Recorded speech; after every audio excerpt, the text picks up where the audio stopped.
Tesla bears get excited and some bulls get very concerned whenever they see Tesla board members selling Tesla stock, which appear to be often and in large amounts. But why are they doing that? Are they selling because they see the company dying? Not at all. We're here today with Alexandra Mertz, an ex-fund manager, better known as Tesla Boomer Mama, who did deep research to understand why these sales are happening. What she found perfectly explains the sales, when these options originated, for what purpose they are rewarded, and whether there will be many more sales coming. Welcome, Alexandra. Thank you for doing this research for us. Hi, Herbert. No, I'm very glad to explain this because there's always so much noise when this happens. It happens a lot and it will happen a lot. And I think it's important that people understand why it happens, when it will end, and what this is all about. And most of all, that our board members actually haven't been really paid for the last 5 years. Which is the opposite of which is the opposite of what people are saying, right? Because what they think is that all the board members are receiving stock, then they sell it immediately, and they feel like they're making billions of dollars all the time, and they're understanding that if the insiders are selling Tesla, it must mean Tesla's not a good company. You did a lot of research. You really spent a whole weekend looking up. Had to go and find out all the details. And I really like this table that you shared here. This is Robin Denholm's table of all the times she was granted shares, what was exercise price and so forth. We'll cover this in more detail later, but I just wanted to share people. We're going to get to this and we'll explain every single sale that she has. So let's get started. Yeah, I mean, we won't explain every single sale because there were so many of them. I think there were, the thing is when you exercise stock option grants, you have a certain number of shares to sell, and it doesn't go in one go. It goes sometimes a couple of hundred, couple of thousand. So there were 350 lines that I had to analyze, and Grok helped a lot. But I mean, you also need to understand what you ask Grok and where you want to get it. But it was a Memorial Day weekend because it was a lot of work. But in the end, finally, the puzzle becomes clear. And before we really get into the nitty-gritty, I have to say that there are multiple theories to these option sales. And I think actually all of them are true. This is a puzzle, and we may not have all pieces yet, but it's getting clearer. So bear with me. I explain what I have understood, and I explain also where I think we still have some gray zones, okay? So the first thing I want to start off with, not yet explaining really the options, but just one thing in general. Robin is by upbringing an accountant. She is very finance leading, very strategical on the finance side. Tesla is, in my view, the strongest financial strength company in the world. It's up there with NVIDIA and Google. That's it. Every quarter I do my tables on financial strength. That's where I come from. I was a rating analyst, VP at Moody's. That's what was my training. And I know what I'm doing there, and I do it now for consistently nearly 4 years, where I follow up every quarter the top 30 mega caps and 10 car makers. I should actually drop the car maker soon because we're not a car company, but that's another story. And I compare their financial strength, and Tesla is always in the top 3, sometimes even the top number 1. So that is a result of steering this boat through a heck of years. She joined Tesla's board in 2014. We had production hell. The company was hanging on a string. We know it because Elon admitted it. And yet we're still today nearly debt free. So the way this was done, no car maker could have ever done it. And even the software companies were not able to replicate what Tesla is doing. So I just want to stress this again. This is Robin. When people ask me what's she doing, we never hear of her. Well, she's in charge of that. She is in charge of, she's the chair of the board, so she's in charge of the board. She is heading or attending certain of the committees, but she is also overseeing financing, and so anything that the CFO decides or whatever is also going through her. And so on that aspect, her and the CFO, and this has been consistent for a long, long time, whenever they have options expiring, they sell that date. Well, they not always the same date, but they sell in the weeks leading up. And sometimes they do it with a plan where they spread it over 6 weeks or sometimes even 6 months, depending on the number of shares there have to be sold. But they're making sure that when they expire, they don't hold anymore. They exercise their options and then sell the shares, because that is for them a sign of being independent, which was crucial. And you always hear me talk about that in those Delaware law cases. Now, this may change now that we're in Texas, because I think just so many things are going to relax now that we're in Texas. But up to now, if you follow those Delaware cases, if you follow those hearings, if you follow those depositions, there was always a question is whether the board was too dependent on Elon, whether they were just, players in the big game of Elon. And they needed to make sure they show how independent they are from Elon's influence. And one way for them to show that was by selling the shares. Okay, so that is a basic, and that explains why CFOs sell and why Robin sell. But there is much more to it. So that was part of the puzzle, and is just, something that I think deserves to be restated, because people say, oh, now you have another theory. No, both theories are right. So that's the first thing. Now let me get into, maybe show that first slide, explaining deep down how these options work. So they are granted at a certain moment, meaning the company awards people these stock options. Then they have a vesting period, which in Tesla's case was either 3 years or 4 years, depending on what type of options it was. During that time, you observe whether the person who was granted the stock options was still in the company. If the person leaves, there are certain things that are triggered, could be canceling them, could exercise them earlier, whatever. So there's this vesting period during which you can't usually exercise, and you're just observed whether you continue your mission. At the end of the vesting period, now you're not under scrutiny anymore. You get into the exercise period. So from that moment on, you can exercise your stock options, turn them into shares. And that exercise period for Tesla's case is 7 years. I get into details later why I insist on the 7 years. There's also some 10 years, but we're getting there later. And so during those 7 years, you can exercise at any moment. But obviously, if you're confident on the stock, you exercise the latest possible. And that's what Robin does. Okay, she doesn't exercise on the first day of getting from the vesting to the exercise period. She does it at the end of the 7 period. And then she exercises them.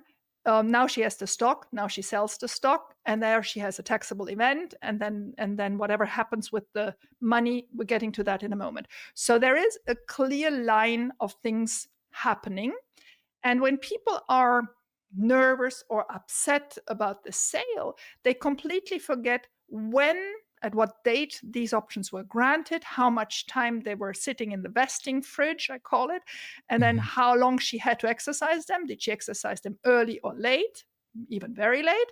And then what happened at the sale? So this is important to understand as a basic.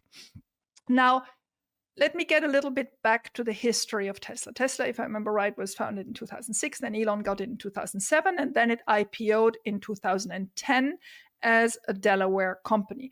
At the moment of the IPO, they set up this directors awards system in 2010. So the people that were holding stock in 2010 had that as part of the prospectus of the IPO and approved it, because that's what they voted on. That's what they bought with the IPO.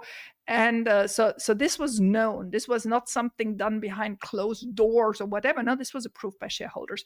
So if you want to put that cover page up, because it's very interesting, Herbert. So this was the 2010 Equity Incentive Plan, and then it was amended a couple of times, but it wasn't really structurally changed. It was really, I think it's a 12-page document which explains exactly how they want to give incentives to their board members. Now, you have to remember Tesla's board members shuffled around a lot. I mean, I only joined the company in 2020. Well, joined the company. I joined as a shareholder the company, it's rather stable since. But before that, there were people coming, leaving, whatever. There was a lot of movement. But it is because it is it's a crazy company. We love it for that. But if you're a board member, you are responsible for that. And you may agree with some of the stuff Elon does and you disagree on others, or you may suddenly have conflicts of interest.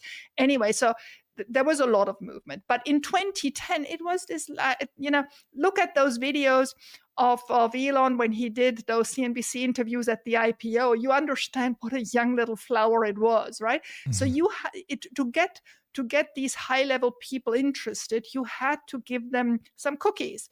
And the cookies were the equity incentive plan. And so in this 2010 very early equity incentive plan was laid out what they're going to pay their directors meaning members of the board. So if you want to put up the second chart, that is a page of this equity incentive plan, and I apologize because there is so much, so we'll have to make this a little bit bigger. So here in these lines, it lays out how these directors are going to be remunerated. So when they initially come in, they get 16,000 shares. Now do remember 16,688. Now do remember that these numbers have to be multiplied by 15 because we had 2 stock splits at 5 and 3. So this is already a lot. So when a board member joins, according to this 2010 equity plan, it's not in place anymore, but for a long time it was. So they come in, the golden handshake is 16,668 shares. Then they get every 3 years, if they're still around, 50,000 additional shares. So this is line D. Then there is a lead independent director. Independent director means not working as an executive in the company, so not Elon. But by the way, just to make that point, Elon never got any of these. Elon from the beginning said, I don't want any of this. I'm remunerated on my end. I don't want this. I mean, obviously he was never remunerated on his end since 2018, but that's another story. So anyway, so the first one is the golden handshake, 16,668. Then every 3 years, 50,000. Then if you're a lead independent director, which Robin became very quickly, you get an additional 24,000 every 3 years. And then if you serve in committees, if you're in the audit committee, you get 12,000 shares every 3 years. If you're in the compensation committee, 9,000 shares. If you're in the nominating and corporate governance committee, you get 6,000. And in addition, if you are the chair of these committees, which Robin is for some of them, it was 12,000 shares, 6,000 shares, and 3,000 shares, depending on which committee. And then the term of these, as I explained earlier, to exercise once they're vested was 7 years. Okay, so this was all laid out in 2010. Okay, Robin joined in 2014. That's what she found on the table. So she was not, asking for more or being spoiled or being paid by Elon more than anything. No, these rules were there. They were there. And there she was, and then she became member of the committees, and then she became the chair of the board. That is just facts. And so then come the allocation. So if you want to put that table up where I list all the allocations, we can start working through that, exactly this one. And you will have to zoom in. So she joined in August 2024, and you see the top line here. She got 33,333. So this is twice the initial handshake. I don't understand why it was twice, but that was what it was. And it was at then current stock price, which is equivalent to $17 now. Okay. So I could have researched, but I mean, there was just a limit on what I could do, why she got twice. But anyway, she got the 33,333. Those, because the different categories vest differently, those are 4 years vesting. So from 2014 until 2018, she couldn't touch them. And then she could start selling them. And for those, the latest exercise date was actually August 2021, right? Because that one was calculated from the 2014 date. So they expired then, and she had sold them by then, and that was that. And she sold them very close to the end. So that was that. And I mean, at $17.52, given where the stock price were in 2021, she obviously made a lot of money.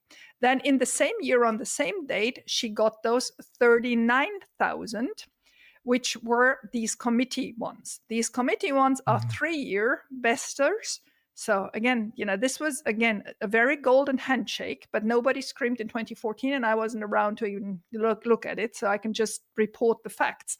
These one also expired in 2021. And these one also were executed, and that was that. Nobody screamed then. Then in June 2015, she got the first allotment of 50,000. So these 50,000 vested 3 years later, and then by 2022 she had to execute them. Then was 2022. So these are all gone. I just wanted to explain the mechanism, and as you see, in those 2 years the stock was still all around $17. So it is what it is. Now we're coming to the pink options. Why are they pink? They are pink because they are part of a lawsuit. The lawsuit, and we may actually show that first. All these pink options are options that are at least in large majority given back to Tesla. So let me explain that. Let's get off that chart for a moment and talk about what happened there. So this is, would you actually have the other? Yes, this one. This is the case. This is the case of the police and fire retirement system of the city of Detroit against, and look at this because it's first against name people, and then it is in a second also against Tesla. Let me pull back 2 seconds. This is a derivative lawsuit. What means a derivative lawsuit? A derivative lawsuit means you are suing somebody for the benefit of somebody else. The beneficial would have been Tesla. You're suing Elon and Brett Buss, who was at that moment a member of the board, Robin, Ira Ehrenpreis, who's always been a member of the board, Ellison, Antonia Garcias, Stephen Jurtson, Linda Johnson Rice. All four are not anymore board members, but were in that time. James Murdoch, Kimball Musk, Kathleen Wilson Thompson, who are still members of the board, and Hiro Mitsuno, who was member of the board until 2 years ago. So you're suing these people saying, you got too much out of this option plan. This was too generous. We're also suing Tesla, but in the end, if something comes out of it, it's actually Tesla who becomes the beneficiary of you giving back what you received too much. And the plaintiff, the police and fire department, doesn't really want much money out of that, but obviously the attorneys of the plaintiff want a lot of money out of that. We're getting to that in a moment. So there were more options allocated 2017 to 2020. And in 2020, the police and fire retirement system of the city of Detroit sued and said, this is enough. You're making too much money out of this. This is outrageous. Well, it's outrageous because the stock performed so well, but also because they found the number of shares that were allocated were just too generous, right? So this kept on being discussed. And these people, let me state again, Elon was not concerned. He never had any of these options. But Elon was at the same time already in the heat of the Tornetta case. Both these cases were obviously brought to the Chancery Court of Delaware to be judged by Chancellor McCormick. So I do believe that the rest of the board, now you have to understand that some of those board members weren't even there yet, and they had now suddenly act as a group, right? Where there were people who probably didn't like this exposure, discovery, all these things. I think there were lots of things happening at that very moment that made them agree to settle. Meaning this, I think there was 1 or 2 hearings, but it didn't go far in discovery. And then the director said, no, let's settle this. We are going to give back a certain amount, the large majority. And again, I don't have the details. I tried to get the details. There are some annexes to the verdict that are not public. So it was very difficult. What I could get is that in total, they are giving back more than 3 million stock options. Now, understand, you have to make that times 15, right? This is still 2020 before the splits. So you have an option quantity that has to be given back in the form of cash, because some may prefer keeping their stock and stock options. They can actually return cash or give back stock or give back the options unexpired and unexercised. So, this suddenly becomes, a nightmare for all of them, because now they have to consider, what's their tax implications. I don't even want to start thinking about it, and I did not think about it, but they now had the obligations to return most of what they were supposed to make of the year 17 to 2020, and they've foregone all their options 2020 to 2025. So what I just explained at the beginning of 2010, with this all being overly generous, which is still true, is not true at all for the period 2017 to 2020, where most of it is given back to Tesla, meaning to you and me. And 2020 to 25, no options were awarded, right? So there's no even a question of being executed or whatever. And I think that may change now that we're in Texas. Maybe they put a new option plan in place for them. Let me also, just for completeness, mention that the initial plan was made for 10 years, 2010 to 2020. They did make a new plan in 2019, which never really served except for the 2020 options, which are part of the ones that are given back. And since then, no options have been taken. So I don't know how they may amend that 2019 plan, or whether they will put just a completely new one now in place that they're in Texas. I mean, there's so many questions still. But to get back to the topic of Robin, let's now get back to the table, because we understand why these are now pink. They're pink because most of those are going to be returned once exercised. Now, why does she exercise? I don't know. But one hypothesis that Grok had was that tax-wise, she can't do differently than exercise first. Meaning, for example, the June 18, 2018 $50,000 grant, which was the 3-year grant that she got awarded at $23. Now we are at $365. So, they're times 15. They have to be exercised by June 18, 2025. So those are the ones we are currently seeing, right? Those are the ones that she's currently selling. Now, 50,000 times 15 is 750,000 shares, 750,000 shares that she was granted at $23.88, that she's selling at $360, but out of which she's giving back the large majority. I can't be very precise because I don't know, to Tesla. Because, like I said, of these numbers that you see here, non-split adjusted, 3 million have to be given back, either in cash or in stock or in unexercised options. So there is a lot that has to be given back. And then we are having 3 other maturities that you see now in yellow, for the ones awarded in 2019 and in 2020 that are expiring next year and the year after, that will also most probably have to be sold and then handed back in large majority to Tesla. So what I want to tell everybody is we will still see a lot of Robin Denholm option execution and then stock sales. But don't sweat it, because most of it is coming back to us. And when you see, like this week, sales of Kimball and Era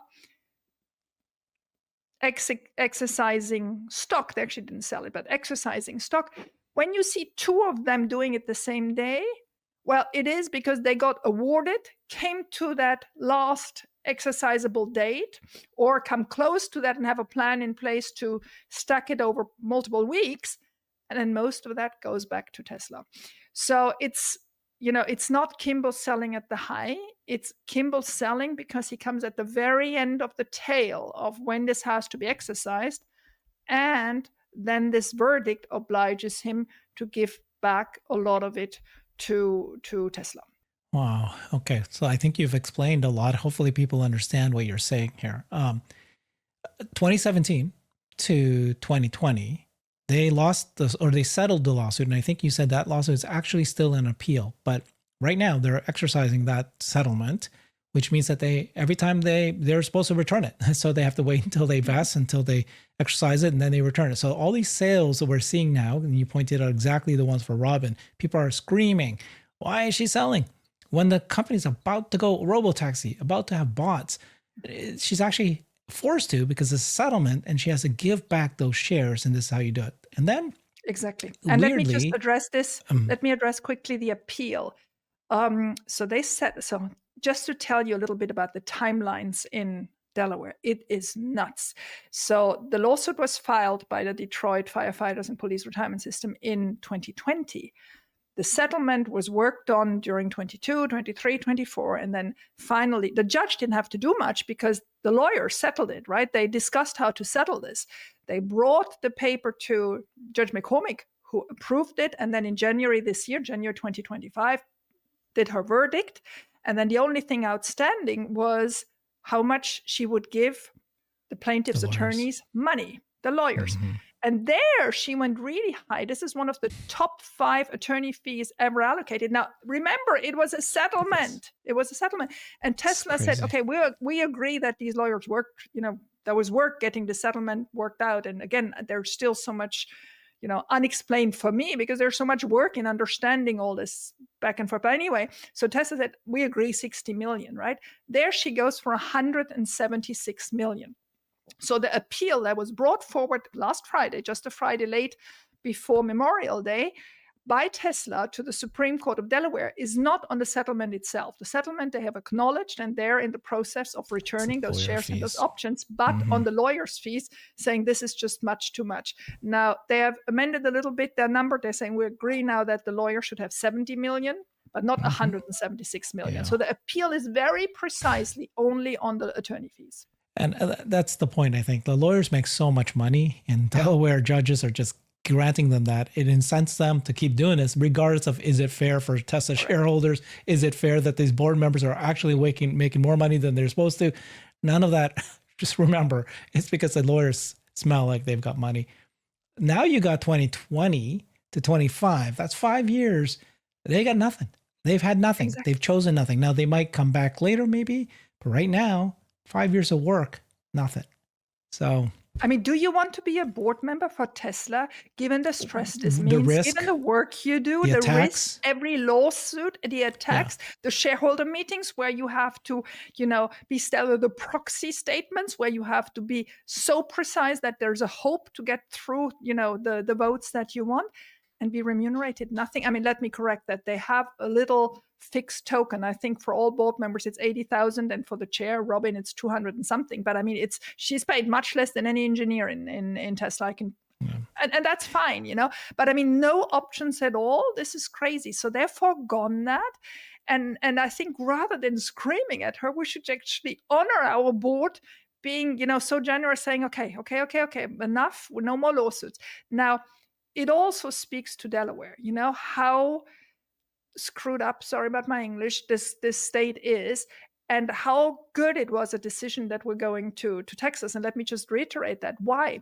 In Texas, attorney fees are capped, 4 times Lone Star. So there is a cap to it. There will be many, many, many lawyers who will not find it worthy of their time to go after Texas companies. Second point is, the new Texas law, the bill they just passed, makes it impossible to do a shareholder derivative lawsuit if you don't collect 3% of the shareholders to bring it forward. So these 9 shares or these little pension funds, this doesn't work anymore. They have to work to find 3%, which in Tesla's case is 100 million shares. So you really have to bring it forward. And then the way the law is applied in Texas is different. They are not giving the judge all this latitude of being opinionated. They are much more sticking to the law. So all this means that these cases that we're obliged to discuss these days because they happen in Delaware are very, very, very, very, very unlikely to happen in Texas. And actually, I can tell you one thing. We don't have any knowledge of any case brought forward since the 14th of June, 2024, when we moved to Texas. Nothing happened since. I mean, we may learn some in the upcoming proxy, but so far we haven't heard of anything. While in Delaware, it was like 1 per week popping up from out of nowhere. Yeah. This is great. I'm glad that we moved to Texas. I hope that many companies leave Delaware. This was egregious what she did. And now many companies are going to do it because they realize you can't let a judge overturn what shareholders had chosen to do, had voted to do. And then when shareholders voted something and then the judge says, nope. What are you talking about? That's crazy. And so that's great to hear, that to understand what's going on, because so I think what the purpose of this, what you're doing today, is telling exactly what happened. So number one, because there's so much misunderstanding of what people seem to think have happened here, that the board members of Tesla keep getting rewarded so much money, and that they're selling, which means that insiders are selling, which means that the company must not be doing well. There was a lawsuit filed. They're settling that lawsuit. They settled, and which means that they have returned options that they were given. Lots of these were that, or it's a scheduled, just like happens with executives and board members, scheduled sales.